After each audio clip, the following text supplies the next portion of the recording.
Hey everyone. You ever feel like you're just drowning in information these days? Trying to figure out what's real, what's not. Like, truth itself is somehow up for debate. It's definitely a feeling a lot of us are wrestling with. Well, we're diving right into that feeling today with Michiko Kakutani's book, The Death of Truth. Have you read this one? Yeah, I mean, it's fascinating. Even though it came out back in 2018, it's amazing how relevant it feels right now in 2024. It's like she almost predicted this whole truth decay thing. It's uncanny, really. So we're going to unpack some of the most relevant insights from her book for you today. Hopefully by the end, you'll feel a little more equipped to navigate this world where everyone's got their own version of the truth. It's definitely a worthwhile goal because it's easy to feel overwhelmed, right? Yeah, totally. And to feel like it's a relatively new problem. But one of the things Kakutani does so well is connect these modern-day anxieties back to historical patterns, especially the rise of totalitarian regimes in the 20th century. Right, like it's not just us. This isn't a new phenomena. Exactly. And she brings up Hannah Arendt's observation that totalitarian rule, it thrives on the erosion of truth itself. It gains power when people can no longer tell fact from fiction, which is Pretty chilling when you think about it in the context of today's world. seriously, it sends chills down my spine. And the thing is, Kakutani doesn't just leave us hanging with these unsettling parallels. Yeah. She digs into the factors that have made the ground so fertile for this truth decay to take root. But like, what are some of those factors that resonated with you? Well, she talks about the internet, obviously, and social media, and the constant onslaught of the 24/7 news cycle. It's information overload on a scale we've never seen before. Oh, absolutely. Just trying to keep up is exhausting. Exactly. And it's not just the volume, it's the way we're taking it all in. Algorithms feeding us what they think we want to see, which often just reinforces our existing biases. We end up in these echo chambers where we're rarely exposed to different viewpoints. Right. It's so easy to get trapped in those filter bubbles. Totally. And here's where it gets really interesting.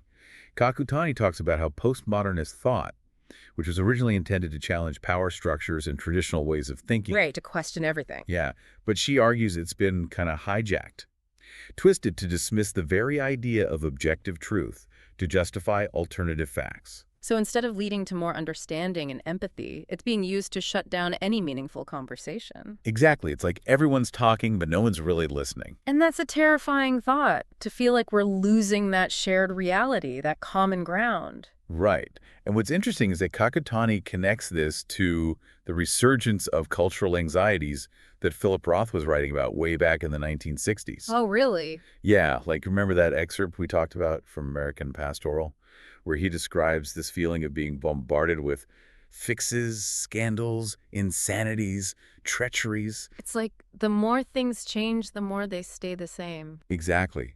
What was shocking and new in the 60s is almost commonplace now. It's wild. It's like we've come full circle in a way, which is Not very comforting. not exactly. It's easy to feel like we're living in some dystopian novel, right?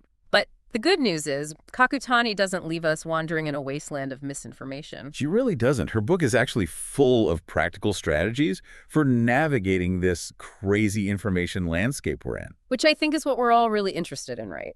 Figuring out how to be more discerning, how to hold on to truth when it feels so slippery. Absolutely. So let's dive into some of those strategies. What really resonated with me, especially in light of those articles we shared, is how she tackles confirmation bias. Oh, yeah. That's a big one. Because it's something we're all susceptible to, right? That Yeah. natural tendency to gravitate towards information that just confirms what we already believe. Like our brains are almost wired to seek out those reassuring echoes of our own opinions. It's kind of unnerving when you think about it. Totally. And that's what makes us so vulnerable to manipulation, especially now with personalized algorithms and targeted advertising. Oh, absolutely. They're feeding us exactly what they know we'll click on, even if it means keeping us in the dark about other perspectives. Right. It's like they're profiting off our own biases. So how do we break free? Well, Kakutani talks about the importance of what she calls intellectual cross-training. Okay, I like that. What's that mean? It means we need to actively seek out diverse perspectives, Yeah. or maybe especially the ones that make us a little uncomfortable. Kind of like challenging your muscles with different exercises. Exactly. You've got to expose your mind to different viewpoints if you want it to grow, to become more resilient. Which reminds me of that article you flagged about the importance of diversifying our news diets, reading stuff from sources outside our usual bubble, following people with different opinions on social media. Yes. It's all connected.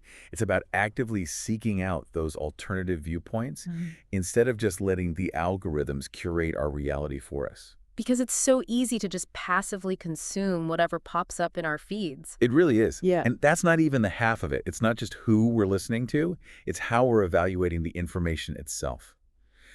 Kakutani talks about the need to become more discerning media consumers, which feels more crucial than ever in the age of social media, when anyone can be a publisher. Right, like anyone can make a slick-looking website or a viral video. It doesn't mean they're a credible source of information. Exactly. And that Stanford study you shared about how easily people were duped by fake news stories during the last election.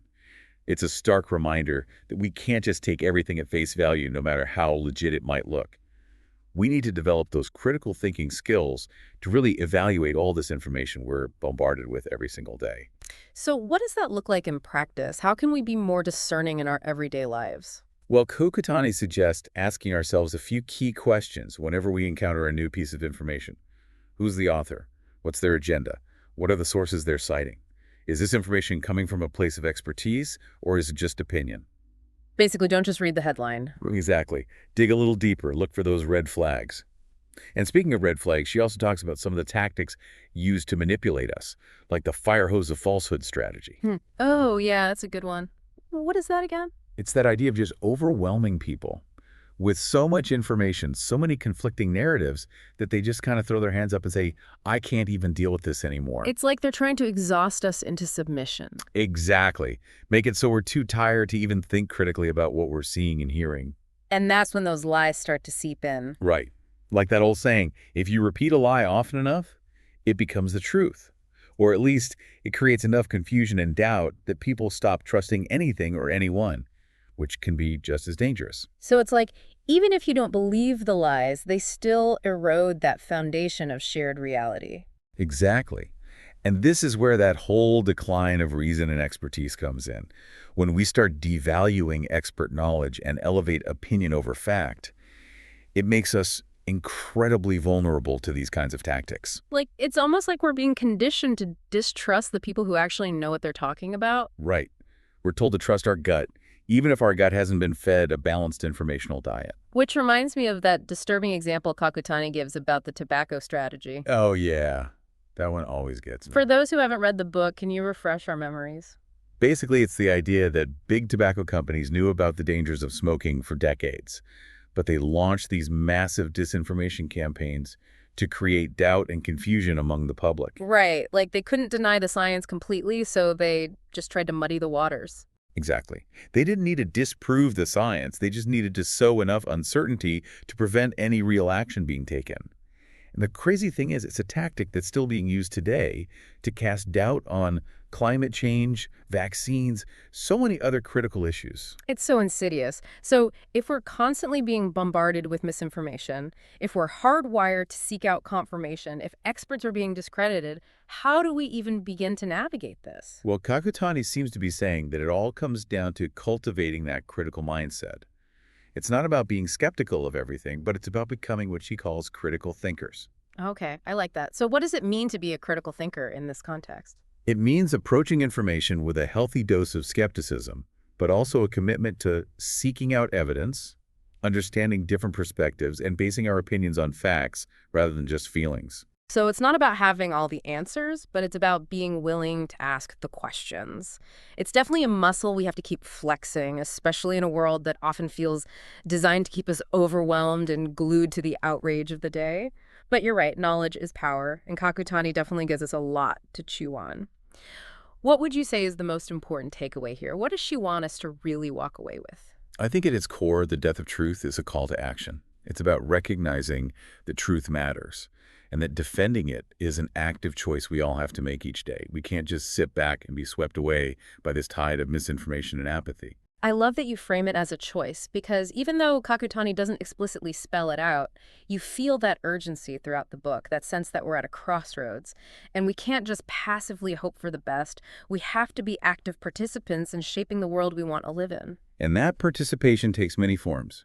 It starts with how we consume information, like we've been discussing, but it also extends to how we engage in our communities, how we participate in our democracy, how we hold our leaders accountable for their words and actions. She talks about the importance of civic engagement, staying informed, voting in elections, but also speaking out against injustice, contacting our representatives, supporting organizations that are fighting for truth and transparency. It's about recognizing that we all have a role to play in defending those values. And a huge part of that, as you've been highlighting, is developing media literacy. We need to understand how information is produced, how it's disseminated, and how it's often manipulated to serve certain agendas.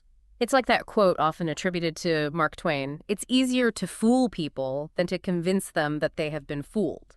Kakutani seems to be saying that we need to equip ourselves with the tools to recognize the foolery before we fall prey to it. Absolutely. And it's not about becoming cynical or distrusting everything we see and hear. It's about developing that critical mindset, asking questions, being curious, and most importantly, being willing to challenge our own assumptions. So, thinking about everything we've unpacked here today and your initial desire to feel more empowered in navigating this world of truth decay, what's one small step you can take this week to become a more discerning consumer of information? What's one question you can ask yourself the next time you encounter a news story or social media post that feels designed to elicit a strong emotional response?